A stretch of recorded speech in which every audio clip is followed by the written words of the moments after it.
Join me as I dive into Carl's Doomsday Scenario, book two of the Dungeon Crawler Carl series, and I'm going to try to find out if it's just as fun as the first book. Can I survive this craziness?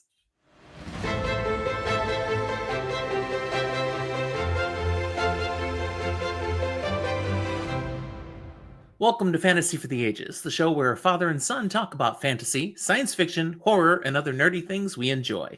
I'm Jim, the father of this channel. Thanks for being here. Hope you'll look around. We got lots to enjoy here, but first off, I've got a book review for you today. If you enjoy this, don't forget to give us a like. We do hope you'll subscribe to the channel. Thanks.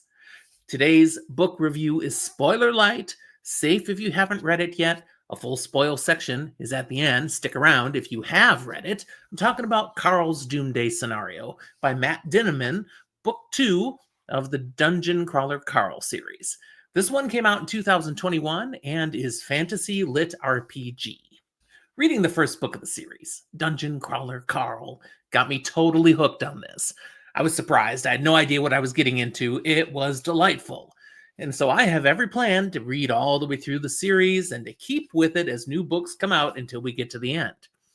To my delight, reading the second book revealed that book 1 was merely an appetizer. Book 2 is where the series, I feel, came into its own. Having survived the first 2 levels of the dungeon crawl in book 1, book 2 is all about their experience trying to get through level 3. This one is a sprawling urban landscape that is mostly abandoned, having been struck down by a disease of sorts. All the story that they've created for this dungeon at level 3. And there are safe zones spread few and far between on this mostly abandoned urban landscape. And this is a place that is dangerous by day because of stuff that happened here in the past. But don't even get me started about what it turns into at night. Here's my Spoiler-Lite summary. The events of the first book, those first 2 levels of the dungeon, were basically a tutorial. Sure, plenty of crawlers died. I mean, it's for real. But for those who survived, they've now gained a fundamental, necessary understanding of how this all works and are ready for the real game. As the players enter level 3, therefore, right at the start of this book, they get to choose, finally, a race and a character class. So we see Donna and Carl getting to make these decisions. Decisions that are going to impact their abilities and growth trajectory hugely as they move forward through the dungeon. Anyone who's played an RPG game like Dungeons and Dragons knows that the race and class truly matter. I've played Diablo a bunch of times. Same thing there. Do you want to be a human wizard? Do you want to be something completely different? You don't know how it's going to work out. It's kind of where I'm going here. The ramifications of your choices are hard to predict until you give it a try. I love the necromancer role in Diablo, but can it take me all the way? Well, that's a whole nother thing. In this case, with Carl's Doomsday Scenario, they've got the help of Mordecai, their game guide, who's been around the block a few times. He helps them make choices about what class to be, what race to be, and what character class to choose, telling them what the options are, helping them think through where this might take them. He does a nice job for them. Not that they completely take his advice. Per Mordecai's guidance, their most important task at level 3, then, is simply to grind. Level up these abilities of these characters while we're at the simplest possible level. Because once you move on to level 4, you're going to need to be as strong as possible. Of course, they also need to find the stairs down to level 4 somewhere on this dungeon, which involves a little mystery, a little puzzling, figuring it out. But his final word of warning to them, his guidance, is he just says, get out there and grind and look for the stairs, is avoid quests. Yep, these are a thing now. There are NPCs out there. They're going to try to draw you into various quests that partly exist for the entertainment of the galactic viewers. But partly they are big opportunities to gain loot and experience. But at these lower levels, the risk often outweighs the rewards. So just stay away from them. That's what he says. Of course, Carl and Donut will get swept up into quests. From dealing with a twisted mad circus to seeking out the mystery behind murdered sex workers in a city of the skyfowl, Carl and Donut will have to overcome incredible dangers and near ultimate destruction just to make it to level 4. So, will they make it? Of course they will. But how? Read and find out. The story's depth advances nicely here in the second book as we get more information and understanding of the story behind the story, the goings on of the galactic politics that has the Borant Corporation running this season's dungeon crawler game a bit early and a bit differently than most crawls have been done in the past. While our primary characters are working to simply survive the dungeon, there is also the growing revelation that surviving may be the low-hanging fruit. Perhaps there's something bigger that Carl might be able to accomplish. The characters remain wonderfully entertaining in this series, Carl and Donut remaining the stars of the series. Their interactions, pure gold. I just love every conversation they have. But other key characters gain significance in this book, basically increasing the core cast and growing various elements of interest for the storyline. Mordecai is perhaps the biggest shift when it comes to characters, as the character class that Princess Donut selects turns Mordecai from guide to her manager. Oh, is he ticked when that happens. It significantly changes his role in the game, and while he's not happy about it, it's actually really good for Donut and Carl, therefore, because it changes what he can and will do for them. He becomes much more active as a part of their party, proactively working in the background to help them succeed in ways he couldn't do before. And no longer is he so heavily restricted about what he can and can't say. He can pretty much tell them everything. I love this change. Kasia, I don't know how to say her name. Kasia? I'll say Katya. Katya is the other key character addition. Now you know I'm not listening to the books. I'm just reading them.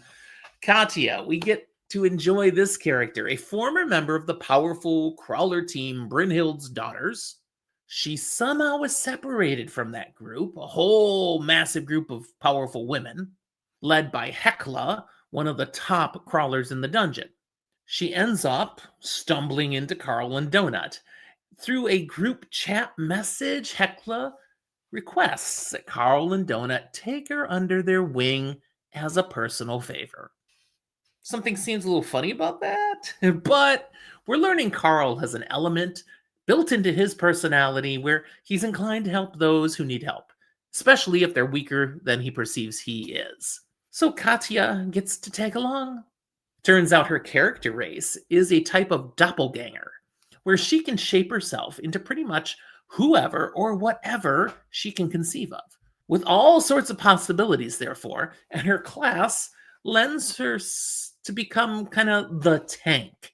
If you've played these RPG games recently, you know what a tank is. The type of character who can take a beating, can be out in front of the group and shield the others from the biggest and baddest impacts, while they can then shoot spells and arrows and bolts and stuff from the background. Katya has some baggage from her past that's going to add cool things to the plot. I really appreciate what her addition to their group, their party, turns into. For writing style, this book again is written in a highly engaging, action-focused way, with puzzles to solve being built into it. There's plenty to keep us wondering in this book. I've heard some critics out there, critics of the series, who lose interest because they find the books are just one monster after another for Carl and Donut to try to kill. I so disagree with that. Yes, there's plenty of monsters that they have to figure out how to kill. But it isn't just about the monster battles. It's about the puzzle, about the mystery, each challenge. How can we solve it? They've got to use their brains. They've got to puzzle out the clues. They have to figure out a path forward. And the creative solutions that Matt Dinneman is coming up with as he writes this, primarily through the character of Carl, who's getting a bit of a reputation for taking risks and being a bit crazy, they're fantastic and ever interesting. For themes in this book, I toss to you the following, and they're not so dissimilar from the first one. Corporate exploitation and entertainment culture. This dungeon is essentially a televised blood sport for an alien audience. highlighting the commodification of suffering and the dehumanization nature of entertainment industries. I know, big words might hurt your brain, but think about it. It's there, just like so many other shows and books we had in the past, but this has it in a new, fresh way. Secondly, agency and resistance. Carl is constantly challenging the system, not wanting to just do what it expects, trying to push back any manipulation and find his own way forward. Screw the rules, doesn't care about the politics, is going to do what he thinks is right and try to move forward. 3, friendship and loyalty. Now, this gets back to where Carl wants to do what is right, and part of that is his bond with Donut. A talking cat, yes, but Princess Donut has become so much more than that. Their bond deepens, and they are really developing loyalty and teamwork and trust. It's absurd how their relationship has grown so much in this high stakes environment, because often in the real world, that's what pulls people apart. Not these two. They are tight. And now with Katya in their fold, she's looking at that going, and you can see the wheels turning. Number 4, it's a satire of RPG mechanics and bureaucracy. And we've got skill trees, class systems, quest prompts. They're treated with a lot of tongue-in-cheek absurdity, but they're also mocking the real world where you've got red tape and this proper way to do things and the certain logic you have to follow. There's a real parallel there that Dinneman is working into this if you're looking for it. My 5th one is deception and identity. Many characters, such as Katya, the doppelganger, Signet, the manipulated NPC, I didn't say anything about this storyline, but it's there, and Miss Quill, another key character, are not what they seem at first. You're going to have to read to find out what they are. But this helps us explore the theme of hidden motives and masks over things. You can't just trust what you see first. Oh, look, Gullible, it's on the ceiling. The final one, trauma and psychological strain. The brutal nature of the dungeon. I mentioned how Carl and Donut are bonding over that, but that's not what's happening to everybody. There are some negative results. The emotional and mental tug on people. It's causing people to break down. It's causing issues for Carl. While he's clinging to Donut, sure, he's also carrying guilt. He's feeling frustrated over the people he can't help. He's really stressing over these life or death stakes. And is he going to make the right decision in the heat of the moment each time? That pressure is building. For warnings on this book, there's a few. Graphic violence, body horror, sexual themes and exploitation. I mentioned there's the death of sex workers. Okay, so they're part of this here. We don't have graphical sexual things in here, but there are some mature topics. Suicide and death is involved here. Psychological manipulation and gaslighting, especially by the dungeon administrators and certain NPCs that comes into light. And there is profanity and crude humor. Matt Dinneman gets dinged by some people for that. I'm just taking it for what it is, and I'm enjoying it. But if that's something that turns you off about a book, you might not enjoy this.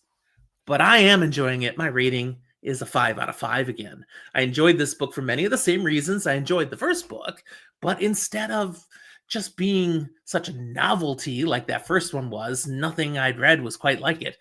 Now it's simply excelling at the story it is delivering. If you liked the first book, I think you'll love this one.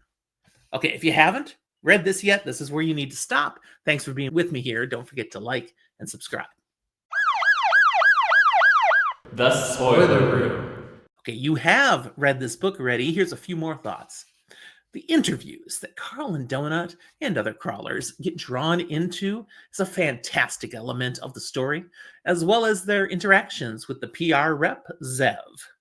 It's through these parts of the story that we get to more greatly understand the galactic politics involved, bureaucratic corruption and greed that's at play, and the potential for Carl to achieve something beyond just grinding through a dungeon. Such as? Yeah, I don't quite know. I have theories, but I'm definitely interested to see where this goes. I mean, I do know he's already managed to manipulate things to get real aliens blown to smithereens. What more could he do? Odetta's role in this, and her complicated history with Mordecai, is something that definitely grabbed my attention. I will be reading with great interest to see what more we learn about that. Carl chooses as his race primal, and as his class compensated anarchist. These are both fascinating to me. Primal allows him to remain human, but there's something early on, ancient space history about primals that they've built into this character class, this race, sorry. Even the aliens that are doing this stuff don't fully understand what a primal is, but they've built in where he looks human still, but he's going to be able to grow in certain ways, certain abilities that are unique to primals. That's fascinating. One of these things is that he has bomb making abilities. Now, I'm not sure if that came from being a primal or from being his class, compensated anarchist. I have to go reread it to figure that out. But either way, the bomb making abilities are cool. Obviously, they were very huge in this particular novel, and I look forward to seeing where it goes. I also look forward to seeing what else comes from being an anarchist. I mean, come on, when you think of Carl's mindset, this is a perfectly named class for him. I don't know how it's going to be played in, but I'm sure Matt Dinneman has some things in mind. And I'm sure Carl will keep making things blow up. Princess Donut, of course, stuck as cat for her race, but her class, former child actor, I was laughing.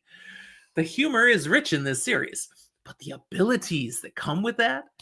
Okay, first of all, allowing her to suck in Mordecai as a manager instead of now just a guide was fantastic.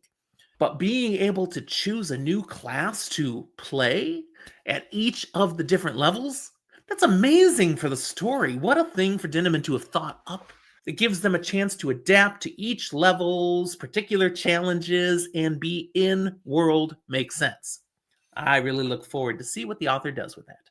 Okay, the title of the book is all about the solution Carl comes up with to get past this third level.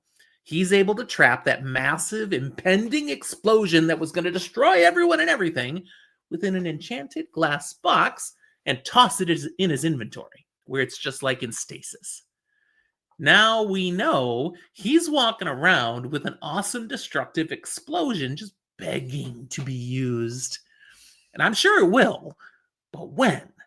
Where? On who? I'm interested. I find that just fascinating. One more point. I love how the aftermath of all this catapults Carl and Donut into the top 10 of crawler rankings. Not necessarily the best for them, but it gets them more attention, more fan support. I mean, we knew it was coming at some point. These are the main characters. They're going to be ranked in the top 10 somewhere, but here it is, right after book 2. But then to see how they get screwed out of the rewards that were rightly coming to them because of how level 3 ended. Political and legal maneuverings. Yeah, we're frustrated about those things in real life too. The layers this book is adding, delicious. What are your thoughts on this book? Put them down in the comment box. I love seeing what you're thinking about these things, about the things I say about them. Anything you put there, I'll read it and I will respond. And look down in the show notes for the other ways you can interact with Zach and I, including we have a Patreon page. You want to join our Patreon supporters? We will thank you profusely. That's where I'll leave you. Thanks for watching. We'll talk to you next time.